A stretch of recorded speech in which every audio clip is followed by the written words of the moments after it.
All right, guys. Welcome to the warm down for Crystal Palace versus Man United.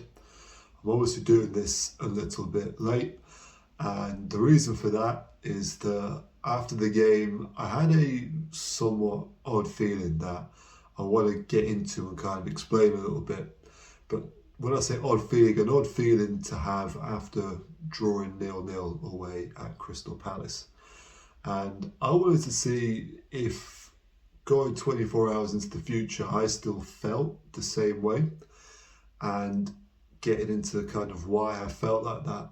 And having given it some time and looking back on it, I can actually say that I do feel the same now.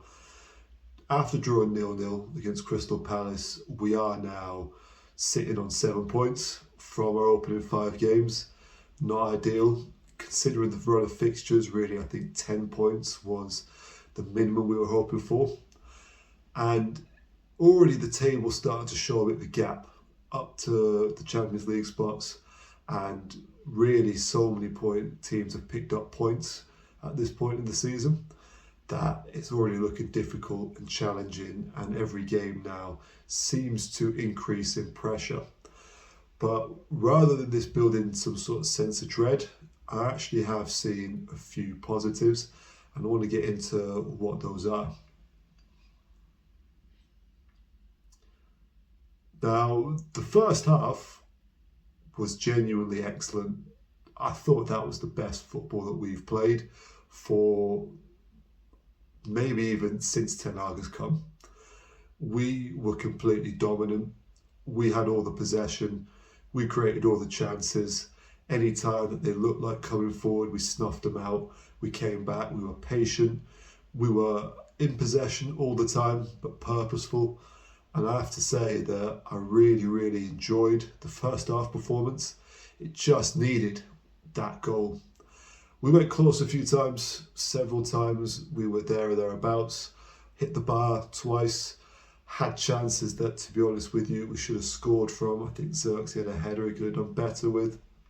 I think Martinez hitting that shot on the spin maybe caught it too well. I think Garnacho really has to take that chance when he's through on goal. But I was just so encouraged. I was so encouraged by the fact that we could control a game against a team that we lost 4-0 to in May. So you're thinking, even in terms of games, we're looking back maybe even less than 10 games since we played them, and actually turn it around completely. I saw that Oliver Glasner, the Palace manager, in a pre-match press conference was saying that he knows that we were going to give them the opportunities to score. And I think we really showed actually this is a different Man United. And for most of that first half, they did absolutely nothing. The wonder boy Adam Morton, who I do really like, got taken off at half-time. Mateta, who's been on a monstrous scoring run, got taken off at half-time. I think it showed you really that Erik Ten Hag outfoxed him, outdid him, and has to be given credit in the first half for how well we played. There was some discussions about selections. Was it right to take Rashford out and play Garnacho? But I think when you play like that, you can't fault that. You could say Rashford's doing well, and on an individual basis, should he play? But if the team comes out and performs like that, you can't throw that the manager's way. And I would like to say that really gave me hope, and that performance gives me hope if that can be replicated. And I feel that first half performance is actually the result of things we've been doing all season. We've had more possession, we've worked it well, we've been calm, we've been creating chances. I mean, we've been missing them, we keep missing the chances, but we have been getting them. And I think that really needs to change quickly, but also really needs to be appreciated how this is different. And when we compare this to last season, where it was back and forth, it was ping pong, it was all over the place, the control we've exhibited and the ability to stay in our formation, the positions we're taking up, I think that really does deserve praise and is noteworthy. Now, if this is still happening in January, I think we're having a different conversation. It has to change and turn into goals and results in the next few weeks even. before the international break after the one coming up. We've got to start seeing results and goals and really the success that this play deserves coming through. But we can, I think, look at that and take a lot of hope and really acknowledge a difference in what we were seeing previously. Now, we can go into the second half and I think we see something a little bit different. What I think happened is that, and I've watched this back a few times just to sort of see and look at it, I think that when you don't capitalise on the things you do well, you don't get that mental boost. You don't get the chance to feel like what I'm doing is worthwhile and is successful. It's like anything in life. Not that I don't think they believed in it, but within that game, the time starts ebbing away. And I think the mentality becomes we've got to score. And the desperation creeps in. You start to force it more. And when you force it more, unfortunately, I think some of the structure and the control went away. With that, Palace got that mental boost, and they're also coming off the mental high of, wow, we have been absolutely battered for about an hour here.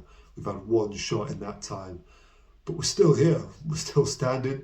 Our goalkeeper's on form. You know what? This might be our day. And when the chances start to fall to them, and Onana had to pull off that incredible save, I think the tide started turning, and unfortunately we are not good enough to keep Crystal Palace out for 90 minutes. I don't think many teams in the Premier League necessarily are. I watched a bit of Chelsea against West Ham, and the key difference between what they did and what we did is that they scored twice in the first 20 minutes. West Ham still had the goal disallowed. They arguably should have had a penalty. They were on the attack. It didn't turn into anything for them, but Chelsea couldn't keep them out the whole time because they're not good enough to. And unfortunately, we're not good enough to keep Crystal Palace out.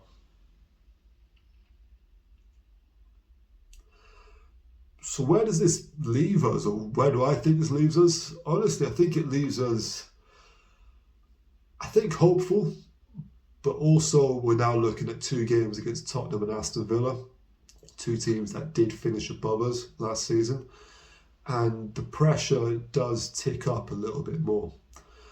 Right now, Tottenham are also on 7 points. We're there side by side in the table when that game comes up next week.